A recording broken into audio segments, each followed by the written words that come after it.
ఇప్పుడు మీరందరూ కూడా దయచేసి రాస్తారు అక్కడ నుంచి పెట్టండి, మా ఇద్దరిని మాట్లాడుకోనివ్వండి. ఒక నిమిషం. మరి 10 సంవత్సరాలు ఉన్న మనిషి ఒకసారిగా నన్ను మాట్లాడనివ్వకుండా చూడనివ్వకుండా చేస్తున్నారు. నేను ఎలా బతుకున్నాను? ఎవరు చూడనివ్వకుండా చేస్తున్నారు? అందరూ అండి. మరి తను సపోర్ట్ చేసే వాళ్ళు అందరూ అవ్వచ్చు, ఎవరైనా అవ్వచ్చు.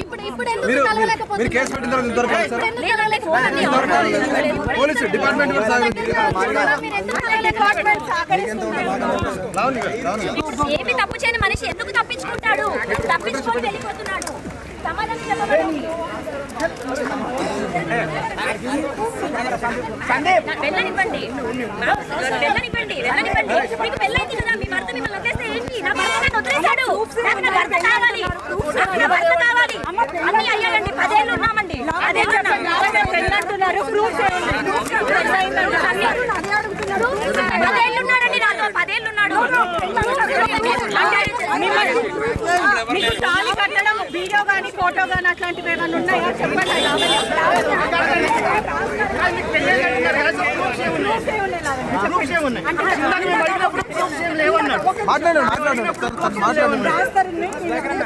పెళ్లి గురించి రాస్తారని ఏం చెప్పాడంటే ప్రూఫ్ చూపించిందా అని అడిగాడు. మేమిద్దరం లవ్ మ్యారేజ్ చేసుకున్నాం, మేమిద్దరం మాత్రమే ఉన్నాం. మేము పెళ్లి చేసుకున్న 3వ నెలకి మేము పెళ్లి చేసుకున్న సెల్ఫీస్ ఉన్నాయి, సబ్మిట్ చేయడం జరిగింది. పెళ్లికి సంబంధించినవి గుడిలో నా మెడలో తాళి ఇలా కట్టినప్పుడు మేము ఇద్దరం దిగిన ఫోటో ఉంది, అది సబ్మిట్ చేయడం జరిగింది. అవి సబ్మిట్ చేయడం జరిగింది. 10 ఏళ్ళు నాతో ఉన్నాడు, అదే పెద్ద ప్రూఫ్ అండి. అన్ని ఉన్నాయి, చేసేసామండి. అన్ని సబ్మిట్ చేసాము, అన్ని చేసాము. కేసు అయింది, ఎఫ్ఐఆర్ అయిందండి. ఇప్పుడు నాతో నిన్న పడుకున్నాడు, నాతో నిన్న తిన్నాడు, నాతో అబార్షన్ అవన్నీ పెట్టాల్సిన అవసరం లేదండి. అవి ఏం జరిగాయో అవి మేము కోర్టుకి ఇచ్చుకుంటాము. అవును, డెఫినెట్ గా 2 సార్లు చేయించాడండి. పిల్లలు అప్పుడే వద్దు అని 2 సార్లు చేయించాడు. సబ్మిట్ చేయాలి కదండి.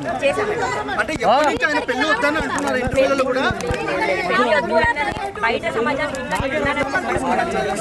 అదొక కారణంగా చెప్తున్నాడు అంతే తప్ప ఎందుకు అర్హత లేదండి. అతను నా ఇంట్లో నుంచి పారిపోయాడు. ఈ కార్ చూడండి, అతను కానీ అతను వారి ఫాదర్ కానీ రాస్తారు ఇల్లు రాస్తారు కార్ తీసేసుకున్నాను అంటారు.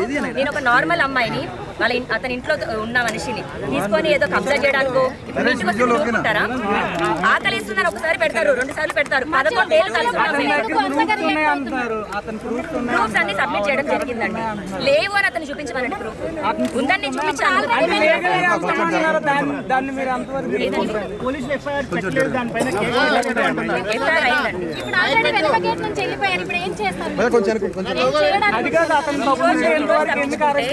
ఈ రోజు తప్పించుకుంటే రేపు దొరుకుతాడు కదండి. రేపు వెళ్తాను. అతను నాకు సమాధానం చెప్పనంత వరకు నేను వదలను. చేయాల్సిందంతా చేసి వదిలించుకోవాల్సినంత వదిలించుకొని నేను లీగల్ గా చూసుకుంటాను.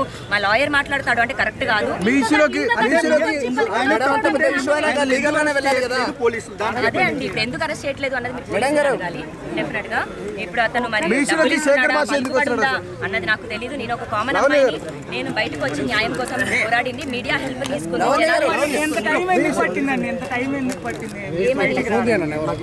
నాకు 10 ఏళ్లలో ఇప్పుడే కదండి నన్ను వదిలేసింది. ఎప్పుడు వదిలేసి పెళ్లి చేసుకున్నామని బయట ప్రపంచానికి చెప్పనంత మాత్రాన